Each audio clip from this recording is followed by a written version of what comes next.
कि 8 कहानियां जो पढ़नी है उसको उस पे डाल दो तुम लोग व्हाट्सएप पे। तुम लोग डाले नहीं उसको, कौन कौन सी कहानी पढ़नी है पता है? हेलो हेलो हेलो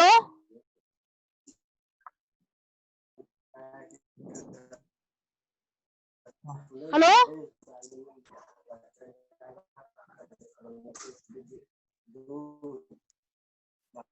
मेरी आवाज पहुंच रही है कि नहीं पहले ये बताओ। जी मैम। हाँ तो जो कहानी हम बोले थे 8 कहानियां डालने के लिए, तुम लोग नहीं डाले, कुछ उसके बारे में इन्फॉर्मेशन भी नहीं दिए। हम आवाज बोले आ थे। रहा है?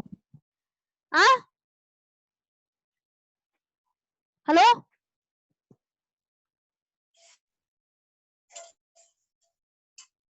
जी मैम। कह रहे थे कि 8 कहानियां डालने के लिए बोले थे ना, तुमने कोई इन्फॉर्मेशन नहीं दी उसके बारे में। हम क्लास पिछले बार नहीं किए सुनो, थे अब जो जो भी मैम। जुड़े हैं इस बार ना, वो लोग जल्दी से कहानी डाले तो कौन कौन सी कहानियां मुझे पढ़ानी है हम उसको भी शुरू करेंगे, ठीक है? चलो आज हम तुम लोग को आलोचना देख रहे हैं। हिंदी आलोचना का विकास। आलोचना मीन्स क्या होता है? आलोचन शब्द किससे बना है? लोचन से। लोचन का अर्थ होता है देखना। आलोचना में क्या होता है? हम फिर से किसी भी साहित्य या किसी भी सिद्धांत को फिर से देखते हैं, मीन्स कि उसकी समीक्षा करते हैं, ये हुआ आलोचना। आलोचन सब लुच धातु से बना है और उसी से विकसित हुआ है आलोचना। यानी कि हम पुनः पुनः किसी भी सिद्धांत की, किसी भी साहित्य की समीक्षा करते हैं तो वो आलोचना के रूप में विकसित होता है। हमारे यहाँ हिंदी साहित्य में जो है आदिकाल और भक्ति काल, इन दोनों कालों में साहित्य समीक्षा सिद्धांतों का विकास नहीं हुआ था। रीतिकाल से साहित्य समीक्षा सिद्धांतों का विकास होना शुरू हुआ। आदिकाल और भक्ति काल में मूलतः, आदिकाल में जो कवि थे वो प्राचीन संस्कृत काव्य शास्त्र से ही प्रेरणा लेते रहे और आदिकाल में चारणों का जो काव्य है वो संस्कृत काव्य शास्त्र से मूलतः प्रेरित है। रासो ग्रंथों का भी मूल्यांकन संस्कृत समीक्षा सिद्धांतों जैसे रस, अलंकार आदि के आधार पर ही किया जा सकता है। सिद्धों और नाथों की प्रेरणा भले काव्य शास्त्रीय नहीं रही हो, लेकिन उनका मूल प्रेरक तत्व धर्म, अध्यात्म एवं समाज है। और भक्ति काल के जो कवि हैं, जायसी, कबीर, तुलसी, सूर, ये सब साहित्य शास्त्र की उपेक्षा करने वाले हैं। तो हम इस प्रकार देखते हैं कि आदिकाल और भक्ति काल, ये दोनों जो युग हैं वो साहित्य शास्त्र का बिल्कुल ही उपेक्षा करके ये दोनों काल चलते हैं। लेकिन रीत काल से हम देखते हैं कि रीति काल से जो ग्रंथ है जो लिखे जा रहे हैं उस समय ग्रंथ थे, उनकी संस्कृत साहित्य समीक्षा के आधार पर समीक्षा करने का प्रचलन शुरू हुआ कि कौन सा लक्षण ग्रंथ है, कौन सा किस तरह का ग्रंथ है, ये संस्कृत साहित्य के आधार पर आलोचना करने का प्रकरण शुरू हुआ। इसके पूर्व आदिकाल और भक्ति काल, इन दो कालों में कोई भी आलोचना का दौर नहीं था। कवि सिर्फ लिखते थे, अपने मन की तरंगों में लिखते थे। आलोचनाएं बहुत कम होती थी, आलोचनाएं कम क्या नहीं के बराबर थी। ये सब जो आचार्य हैं भक्ति काल के, ये अपने मन के कोई मौलिक सिद्धांत स्थापित नहीं किए। संस्कृत साहित्य समीक्षा के युग में के क्षेत्र में अपना कोई मौलिक सिद्धांत स्थापित नहीं किए, अपितु केवल और केवल अपने अंतरंग अनुभूतियों को ही काव्य के रूप में जनता के समक्ष लाए। रीत काल से कुछ अस्फुट रूप में साहित्य समीक्षा की शुरुआत हुई। जैसे कि संस्कृत समीक्षा शास्त्र में 6 संप्रदाय थे: रस, अलंकार, वक्रोक्ति, रीति, ध्वनि और औचित्य। और इसी आधार पे हम देखते हैं कि रीत काल में भी इस तरह के ग्रंथों, साहित्य समीक्षात्मक ग्रंथों की शुरुआत हुई। चिंतामणि त्रिपाठी कवि कुल कल्पतरु नामक सिद्धांत ग्रंथ की रचना करते हैं। इसी तरह से 10 रूपक, काव्य प्रकाश, साहित्य दर्पण आदि ग्रंथ रचे गए। ये सब ग्रंथ में भी साहित्य समीक्षा का सिद्धांत का प्रस्फुटन हुआ। तो हम रीत काल से देखते हैं कि आलोचना धीरे धीरे साहित्य के क्षेत्र में आलोचना का प्रवेश हुआ, लेकिन वो आलोचना एक शास्त्रीय रूढ़ि से बंध कर हुई आलोचना थी। वो स्वतंत्र समीक्षा नहीं थी, बौद्धिक स्वतंत्र समीक्षा नहीं थी। रीत काल में जो आलोचना हुई वह एक साहित्य रूढ़ि से बंध करके आलोचना हुई। आधुनिक युग में भारतेंदु काल से समीक्षा सिद्धांतों में नया मोड़ आया और आलोचना की नई नई पद्धतियां विकसित होने लगी। आधुनिक युग का प्रारंभ हुआ तो उसका स्वाभाविक परिणाम है कि उसका प्रभाव साहित्य चेतना पर पड़ेगा ही, क्योंकि कोई भी साहित्य अपने युग की अनुभूति से अनजान नहीं रह सकता। भारतेंदु काल में वैज्ञानिक अनुसंधान होने लगे, औद्योगिक क्रांति आई, राष्ट्रीय एकता की बात चलने लगी, जनतांत्रिक जीवन व्यवस्था का मोड़ होने लगा, विचारों की स्वतंत्रता पर बल दिया जाने लगा। तो ये सब जो बातें हैं, इससे साहित्य भी अछूता नहीं रहा और साहित्य में भी इस दृष्टिकोण के कारण, वैज्ञानिक दृष्टिकोण के कारण आलोचना के नए नए सिद्धांतों की स्थापना हुई। अब जो साहित्यकार थे या आलोचक थे, वो पुराने जो घिसी पिटी परंपरा थी साहित्य शास्त्र की समीक्षा करने वाली, उससे बचने लगे और अपने नए ढंग की समीक्षा का सूत्रपात करने लगे। पत्र पत्रिकाओं में पुस्तक समीक्षाएं प्रकाशित होने लगी, जैसे कि भारतेंदु द्वारा संपादित कवि वचन सुधा और हरिश्चंद्र चंद्रिका, ये सब में भी पुस्तकों की समीक्षाएं निकलने लगी।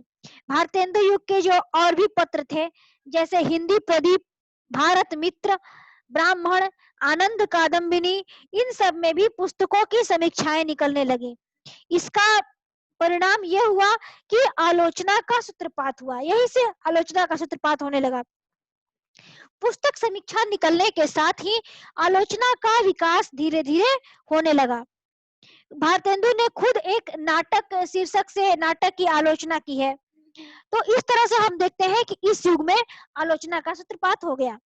फिर इसके बाद हम द्विवेदी युग में जब आते हैं, तो द्विवेदी युग 1900 से 1920 तक, द्विवेदी युग तक आते आते साहित्यकारों का जो मानसिक स्तर था, या कहिए कि मानसिक क्षितिज था, वह विस्तृत हो गया था।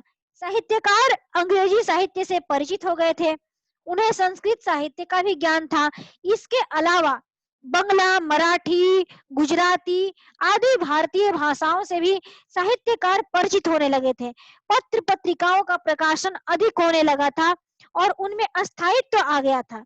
हिंदी गद्य की अभिव्यक्ति क्षमता में पर्याप्त विकास हो गया था और उसके द्वारा गंभीर विषयों का अनुशीलन होने लगा था। साहित्य में सुधार की प्रवृत्ति बढ़ रही थी और स्वयं महावीर प्रसाद द्विवेदी तो एक बहुत बड़े सुधारक थे खड़ी बोली के, और इसके साथ साथ एक आलोचक भी थे, जिनके कारण हिंदी साहित्य में आलोचना अपने सुदृढ़ रूप में स्थापित होने लगे। इस युग में आलोचना की कई पद्धतियां विकसित हुई, जैसे रीतिकालीन लक्षण ग्रंथों की परंपरा में काव्यांग विवेचन, जिसे शास्त्रीय आलोचना कहा गया। दूसरा, तुलनात्मक मूल्यांकन। तीसरा, समीक्षा की नवीन व्यवहारिक पद्धति का विकास हुआ व्याख्यात्मक आलोचना के रूप में। चौथा, अन्वेषण और अनुसंधान परक आलोचना। पांचवा, प्राचीन व्यवहारिक आलोचना का व्याख्यात्मक रूप से टीका के रूप में प्रादुर्भाव हुआ। और छठा है पाठालोचन या पाठानुसंधान के रूप में आलोचना विकसित हुई। तो इस तरह से हम देखते हैं कि द्विवेदी युग में 6 तरह से आलोचना की पद्धतियां विकसित हुई। इतना आप लोगों को कुछ समझ में आया? Hello hello hello hello. Yes ma'am. जितना जितना हम अभी पढ़ाए हैं उतना कुछ समझ में आया? यस मैम, आ रहा है। आ रहा है। तो आप ये बताइए तो थोड़ा सा कि क्या आदिकाल और भक्ति काल में आलोचना का प्रादुर्भाव हुआ था? Yes ma'am. आदिकाल में हो गया था? अभी कह रहे हैं कि समझ में आया, हम यही पढ़ाए हैं। आदिकाल और भक्ति काल में आलोचना का प्रादुर्भाव हुआ था? कहाँ हुआ था? किस रूप में हुआ था? यदि हुआ था तो किस रूप में हुआ था, आप खुद बताइए। नहीं हुआ था। आदिकाल और भक्ति काल में आलोचना का प्रादुर्भाव नहीं हुआ था। रीतिकाल से आलोचना का प्रादुर्भाव हुआ, वो भी संस्कृत काव्य शास्त्रीय सिद्धांतों के आधार पे। अपनी कोई हाँ, अपनी कोई स्वतंत्र सत्ता नहीं थी आलोचकों की। आलोचना मूलतः से आधुनिक युग की देन है। भारतेंदु युग से शुरू हुआ है आलोचना का काम। भक्ति काल और आदिकाल में आलोचना नहीं थी। रीतिकाल में भी संस्कृत साहित्य के आधार पे आलोचना पद्धति विकसित हुई थी।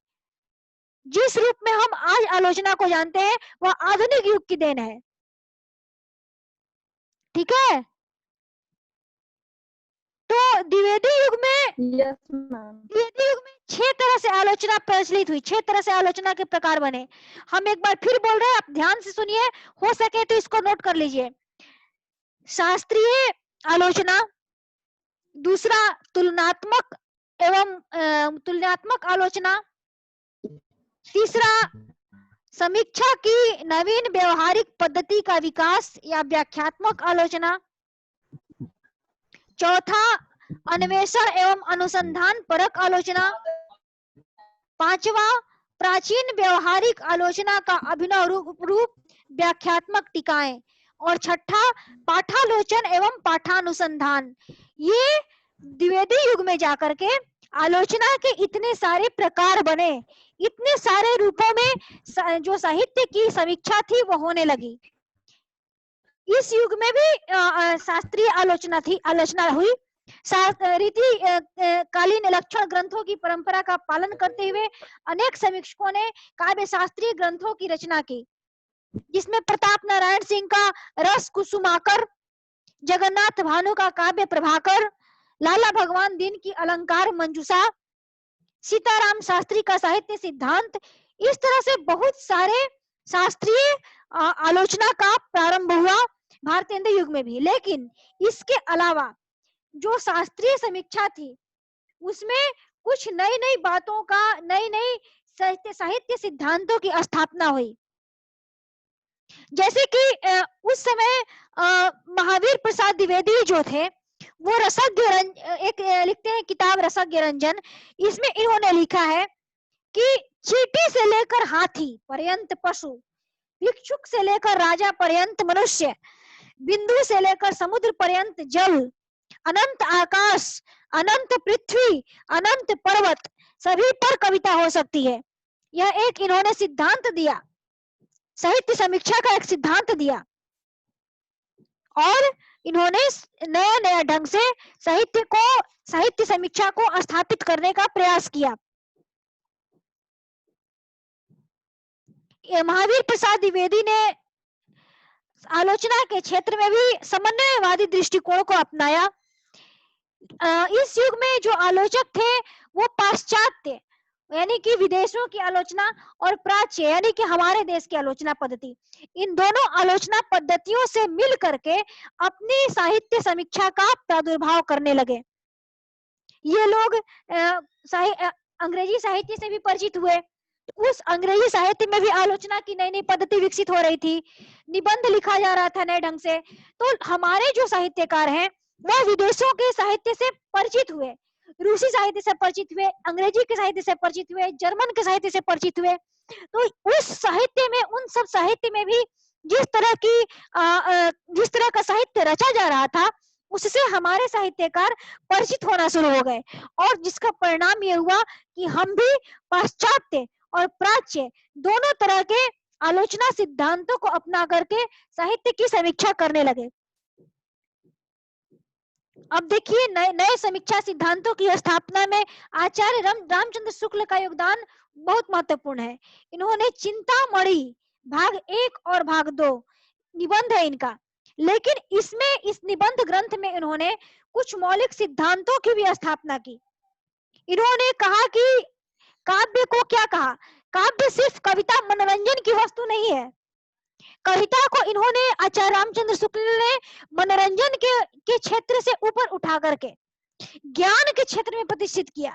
इन्होंने कहा कि जो काव्य है वह ज्ञान साधना के समक्ष है और उससे हृदय की मुक्तावस्था का साधन मानना स्वाभाविक है। काव्य से भी मनुष्य ब्रह्मानंद को प्राप्त कर सकता है। ब्रह्मानंद सहोदर, यह हृदय की मुक्तावस्था का साधन बन सकता है इस तरह से, और इससे लोक मंगल का भी विधान हो सकता है। और इसी लोक मंगल को दृष्टिकोण में रखते हुए आचार्य रामचंद्र शुक्ल ने रामचरितमानस और सूरसागर की समीक्षा की। तो हम ये देखते हैं कि इस युग में, द्विवेदी युग में, जो साहित्य समीक्षा का सिद्धांत था वह व्यापक होने लगा। अब जो आलोचना का सिद्धांत था वह घिसी पिटी परिपाटी पर न चल करके अपने विस्तृत रूप में आया और साहित्यकार जन जीवन को ध्यान में रखते हुए साहित्य की समीक्षा करने के लिए अग्रसर हुआ। सिर्फ और सिर्फ साहित्य प्राचीन समीक्षा सिद्धांतों के आधार पर ही साहित्य की समीक्षा नहीं होने लगी, अपितु जनमानस के दृष्टिकोण को ध्यान में रख करके साहित्य की समीक्षा होने लगी। ये द्विवेदी युग की देन है। महावीर प्रसाद द्विवेदी ने इस क्षेत्र में काम किया। आचार्य रामचंद्र शुक्ल जैसे महान आलोचक इस क्षेत्र में काम किए। आचार्य रामचंद्र शुक्ल केवल नई समीक्षा पद्धति का ही प्रादुर्भाव नहीं किए, अपितु उन्होंने संस्कृत साहित्य की समीक्षा पद्धति थी उसको भी दृष्टिकोण में उन्होंने रखा और उस क्षेत्र में उन्होंने रस सिद्धांत को बहुत महत्वपूर्ण माना। रस सिद्धांत के आधार पे इन्होंने रामचरितमानस की व्याख्या की, सूरसागर की व्याख्या की। तो ये सब महत्वपूर्ण योगदान दिए इस युग में शुक्ल जी आलोचना के क्षेत्र में। और आप लोग जानते ही हैं कि शुक्ल जी कितने बड़े आलोचक है हिंदी साहित्य के क्षेत्र में। नामवर सिंह के पहले आचार्य रामचंद्र शुक्ल का स्थान हिंदी आलोचना के क्षेत्र में बहुत महत्वपूर्ण है। सबसे पहले आचार्य रामचंद्र शुक्ल ही वो आलोचक हुए जिन्होंने हिंदी आलोचना को एक व्यापक प्रतिष्ठित स्थान दिया। हिंदी साहित्य का इतिहास लिख करके इन्होंने हिंदी साहित्य को मूलतः जो 4 भागों में बांटा व्यवस्थित और वैज्ञानिक तरीके से, यह आचार्य रामचंद्र शुक्ल की देन है कि आप लोग आज साहित्य का इतने व्यवस्थित तरीके से हम अध्ययन करने में सक्षम हो रहे हैं, यह आचार्य रामचंद्र शुक्ल की देन है। आप लोग को यदि कोई क्वेश्चन उधर से करना है तो करिएगा, निसंकोच। यदि कोई क्वेश्चन उधर से है तो आप लोग करिए। पढ़ाने के दौरान भी यदि आप लोग को समझ में ना आए तो उधर से कोई भी क्वेश्चन आप लोग कर सकते हैं, कोई भी प्रश्न कर सकते हैं, ठीक है। तो हम आप लोग को यही बता रहे थे कि द्विवेदी युग में आलोचना पद्धतियों का, नई आलोचना पद्धतियों का प्रादुर्भाव हुआ। इसके बाद एक और आलोचना पद्धति का विकास हुआ द्विवेदी युग में, तुलनात्मक मूल्यांकन, तुलनात्मक आलोचना पद्धति। द्विवेदी युग में एक साथ कई भाषाओं के साहित्य से साहित्यकार परिचित होने लगे और हिंदी साहित्य को भी उन सभी के समकक्ष प्रतिष्ठित करने की अभिलाषा उनके मन में जगी। जैसे कि उस युग के साहित्यकार अंग्रेजी, संस्कृत, प्राकृत, अपभ्रंश, हिंदी, फारसी, उर्दू, मराठी, बंगला आदि विभिन्न साहित्य से परिचित हुए, तो उनके मन में भी जिज्ञासा जगी कि हमारा हिंदी साहित्य भी पाश्चात्य जगत के साहित्य के समकक्ष स्थापित हो, तो वो भी अपने साहित्य की तुलना पाश्चात्य जगत के साहित्य से करने के लिए विवश हुए और इस तरह से एक नई समीक्षा पद्धति का प्रादुर्भाव हुआ, तुलनात्मक आलोचना पद्धति। हम तुलना करने लगे आलोचक एक देश के साहित्य से दूसरे देश के साहित्य का। इस तरह से तुलनात्मक आलोचना पद्धति का विकास हुआ। तो बहुत सारे आलोचक थे जो कि अंग्रेजी साहित्य से भारतीय साहित्य की तुलना की, जैसे कि शेक्सपियर के नाटकों से तुलना होने लगी, भारत के अभिज्ञान शाकुंतलम की। इसी तरह से बिहारी की तुलना सादी से की जाने लगी। सादी भी एक महत्वपूर्ण शायर थे फारसी के। उन्होंने भी बहुत ऐसे ऐसे शायरी लिखे जो कि जैसे कि बिहारी के दोहों को कहा जाता है कि सतसैया के दोहरे, जो नावक के तीर, देखन में छोटन लगे घाव करे गंभीर। उसी तरह से जो सादी की जो शेर है वो भी काफी छोटे होने पर भी बहुत प्रभावकारी है। तो इस तरह से उनकी तुलना, बिहारी की तुलना सादी के शेरों से कर करके बिहारी और सादी के तुलनात्मक आलोचना ग्रंथ लिखे गए। मिश्र बंधुओं ने भी 1910 में जो अपने महत्वपूर्ण आलोचना ग्रंथ लिखी हिंदी नवरत्न, उसमें भी उन्होंने तुलना की। 9 हिंदी के 9 प्रमुख कवियों की विस्तृत आलोचना प्रकाशित की थी। सूर तुलसी देव, बिहारी कवि, बिहारी, केशव भूषण, सेनापति चंद और हरिश्चंद्र, इन सब को आधार बना करके इन्होंने आलोचना पद्धति का शुरुआत किया। इस तरह से हम देखते हैं कि इस युग में तुलनात्मक आलोचना पद्धति का विकास हुआ। समझ में आ रहा है? हेलो हेलो, आ रहा है?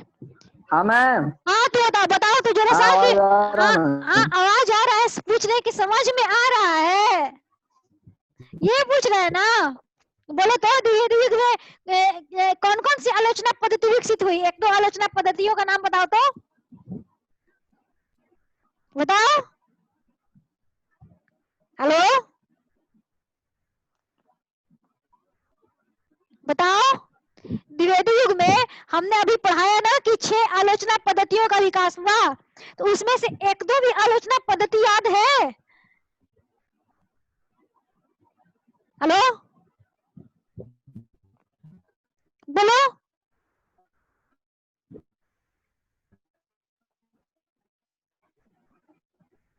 सुषमा कुमारी जुड़ी हुई है, बहुत सारे लोग जुड़े हुए हैं, कोई बताए? अमृता कुमारी जुड़ी हुई है, रावेंद्र कुमार जुड़े हुए हैं, कोई भी बताए?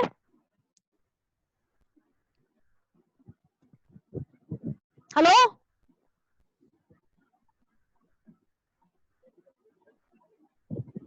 बताओ तुम लोग।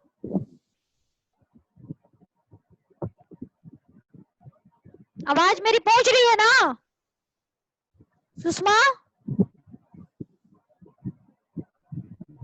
हेलो। अब तुम लोग बताओगे नहीं तो हम भी आगे नहीं बढ़ेंगे। क्वेश्चन करने पर तुम लोग मौन हो जाते हो, आगे हम भी नहीं बढ़ेंगे। पहले बताओ कि द्विवेदी युग में कौन कौन सी महत्वपूर्ण आलोचना पद्धतियां विकसित हुई? एक दो का भी नाम बताओ मुझे।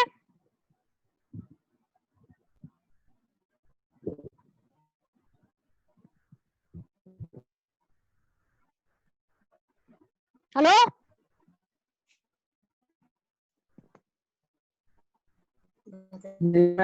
हाँ बोलो बोलो, हाँ बोलो बोलो, नाम बताओ कुछ आलोचना पद्धतियों का द्विवेदी युग में जिनका विकास हुआ।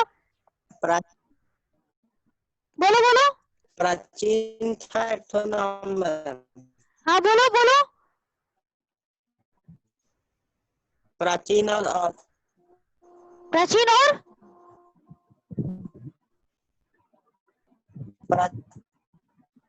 प्राचीन द्वितीय और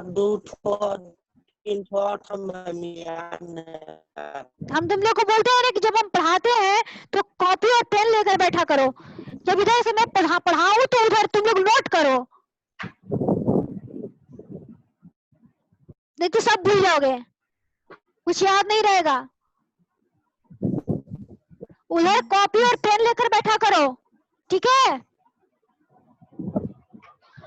चलो थोड़ा सा और बता दे रहे हैं, फिर तुम लोग कहना।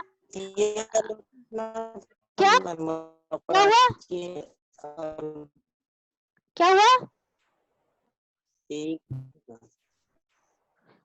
और बस तुलनात्मक आलोचना के बारे में एक और पैराग्राफ सुन लो, इसके बाद हम बंद कर देंगे कक्षा। हम ये बता रहे थे कि उस युग में आलोचना पद्धति, तुलनात्मक आलोचना पद्धति का विकास हुआ। कृष्ण बिहारी मिश्र ने देव और बिहारी ग्रंथ लिख करके देव और बिहारी की तुलना करने का प्रयास किया, देव को बिहारी से बड़ा बताने का प्रयास किया। तो उसी तरह से लाला भगवान दीन ने बिहारी और देव लिख दिया, उन्होंने बिहारी को देव से बड़ा बताने का प्रयास किया। इस तरह से तुलनात्मक आलोचना पद्धति का विकास हुआ द्विवेदी युग में, जो कि एक महत्वपूर्ण आलोचना पद्धति हुई। और वास्तव में इस आलोचना पद्धति के माध्यम से साहित्य का बड़ा लाभ हुआ, क्योंकि जब इंसान तुलना करता है किसी दो व्यक्ति का या दो साहित्य का, तो उसके माध्यम से बहुत सारे तथ्य निकल करके आते हैं सामने कि उस आखिर दोनों साहित्य में क्या क्या विशेषता है और क्या क्या विशेषताएं नहीं है, दोनों के गुण और दोनों के दोष निकल के सामने आते हैं। तो तुलनात्मक जो आलोचना है वह महत्वपूर्ण आलोचना पद्धति के रूप में हिंदी साहित्य में स्थापित हुई। ठीक है, हेलो हेलो। इस युग में एक और आलोचना पद्धति का विकास हुआ, व्याख्यात्मक आलोचना पद्धति, जिसमें कि समीक्षा की नवीन व्यवहारिक पद्धति का प्रयोग हुआ। इसमें जो पुस्तक परिचय जो भारतेंदु युग में था समीक्षा, वो सिर्फ पुस्तक समीक्षा तक ही सीमित था, लेकिन बाद में इसका विकास हुआ और ये साहित्य आलोचना के रूप में, साहित्य समीक्षा के रूप में आगे बढ़कर के स्थान ले लिया। जैसे कि भारतेंदु युग में बद्री नारायण चौधरी प्रेमघन ने संयोगिता स्वयंवर कादम्बिनी और बालकृष्ण भट्ट ने नील देवी परीक्षा गुरु संयोग, ये सब की आलोचनाएं प्रस्तुत की थी, वे पुस्तक समीक्षा के रूप में थी। लेकिन द्विवेदी युग में पुस्तक समीक्षा के साथ साथ कवियों और काव्य कृतियों के संबंध में गंभीर साहित्यिक आलोचनाएं भी प्रकाशित होने लगी। जैसे कि इस युग में हम देखते हैं कि समालोचक, इंदु आदि पत्रिकाएं जो हुई वो हिंदी आलोचना के विकास को आगे बढ़ाने में अपना योगदान देती है। आचार्य रामचंद्र शुक्ल जायसी, तुलसी और सूर्य की व्यवहारिक आलोचना प्रस्तुत की है, जो कि हिंदी साहित्य के क्षेत्र में बहुत ही महत्वपूर्ण है, क्योंकि सबसे बड़ी बात है कि आचार्य रामचंद्र शुक्ल ऐसे आलोचक थे जो कि किसी भी साहित्य की समीक्षा बगैर पढ़े नहीं कर सकते थे। कोई उन पर ये आरोप नहीं लगा सकता था कि आचार्य रामचंद्र शुक्ल पृथ्वीराज रासो नहीं पढ़ा है और बिना पढ़े उसकी समीक्षा कर दिए। कोई उन पर ये आरोप नहीं लगा सकता कि उन्होंने सूर्य सागर नहीं पढ़ा और बिना पढ़े उसकी समीक्षा कर दिए। आचार्य रामचंद्र शुक्ल एक प्रखर अध्येता थे और उन्होंने इन सारी रचनाओं को पढ़ा ही नहीं, गहन विश्लेषण किया था और तब उन्होंने आलोचना प्रस्तुत की थी। आप इसी से अंदाजा लगा लीजिए कि सूर्य सागर में अभी तक प्राप्त 10,000 पद हैं और आचार्य रामचंद्र शुक्ल ने इन 10,000 पदों का अध्ययन किया था। हम लोग मुश्किल से जाने माने 100-200 पदों से परिचित होंगे, लेकिन आचार्य रामचंद्र शुक्ल ने सारे पदों का अध्ययन किया था और तब जाकर के सूर्य सागर की समीक्षा इन्होंने की थी। पृथ्वीराज रासो जैसे जिसे अप्रामाणिक ग्रंथ और जाली ग्रंथ क्या क्या बताया गया था, उस पूरे पृथ्वीराज रासो को उन्होंने ढूंढ के पढ़ा था और तब पृथ्वीराज रासो की समीक्षा की थी। जायसी जैसे पद्मावत जिनका अप्रकाशित ग्रंथ था, उस पद्मावत को उन्होंने पूरा पढ़ा था और तब जाकर जायसी की समीक्षा की थी।